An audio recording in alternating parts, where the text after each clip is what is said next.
عاشور يا جماعه بسبب الطمع بتاعه عايز يمشي من النادي الاهلي.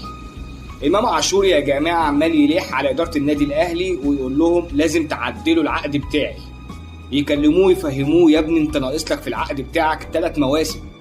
3 مواسم يعني الموسم اللي احنا فيه وكمان موسمين كمان.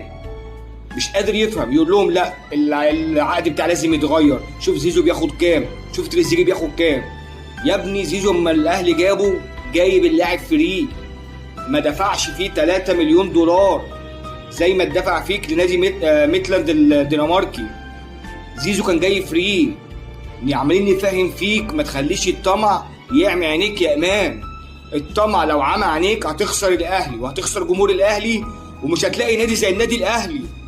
مش هتلاقي نادي زي النادي الاهلي ولا جماهير النادي الاهلي في اي نادي في العالم. لان امام عاشور قال لك انا غيرت ايه؟ الوكيل بتاعي احمد يحيى غيرته. طب النادي الاهلي قال لك ده بايه؟ نحاول نعدل له العقد برضه، ايه حاجه بسيطه يعني اوصل لك. شوف لدرجه ايه النادي الاهلي شريك جاي يتواصل مع احمد يحيى اللي هو كان الوكيل بتاعه. احمد يحيى قال لهم معلش يا جماعه انا اسف مش انا الوكيل بتاعه. قال له انت بتتكلم جد يا احمد؟ قال له اه والله مش انا الوكيل بتاعه، ده هو غيرني وجاب ادم وطني. جاب ادم وطني؟ طب ادم وطني بسبب المشاكل اللي كانت بين وسام ابو علي وكابتن محمد يوسف، عشان ادم وطني دوت تجاوز في حق الكابتن محمد يوسف. من ساعتها النادي الاهلي اوقف التعامل مع ادم وطني. فوجئنا كلنا ان امام عاشور قال انا الوكيل بتاعي يبقى ادم وطني، واحمد يحيى انا بقدم له الشكر وشكرا على خدماتك يا احمد يا يحيى.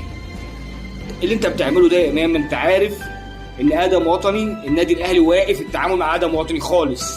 مفيش اي صفقات، مع ان ادم وطني يعني وكيل لاعبين شاطر وناجح، كان السبب في صفقه محمد عبد المنعم وكان السبب في صفقات لعيب كتيره، ويعني هو شاطر ادم وطني، مش بنقول هو مش شاطر، بس هو ما قدرش النادي الاهلي وتجاوز في حق الكابتن محمد يوسف اثناء انتقال وسام ابو علي لنادي كولومبوس الامريكي. فمن ساعتها النادي الاهلي اوقف التعامل مع ادم وطني. تيجي انت يا امام تخلي الوكيل بتاعك ادم وطني وتخلي ادم وطني بيبص لك على عروض في اوروبا. طب وبعدين؟ يعني انت مش عايز تلعب في النادي الاهلي؟ مع السلامه. ما هو يا امام النادي الاهلي ما بيقفش على حد. اوعى تفتكر النادي الاهلي بيقف على حد يا امام. انت اللي تبقى خسران يا امام. النادي الاهلي هو اللي بيعمل اللعيبه، مش اللعيبه هي اللي بتعمل النادي الاهلي.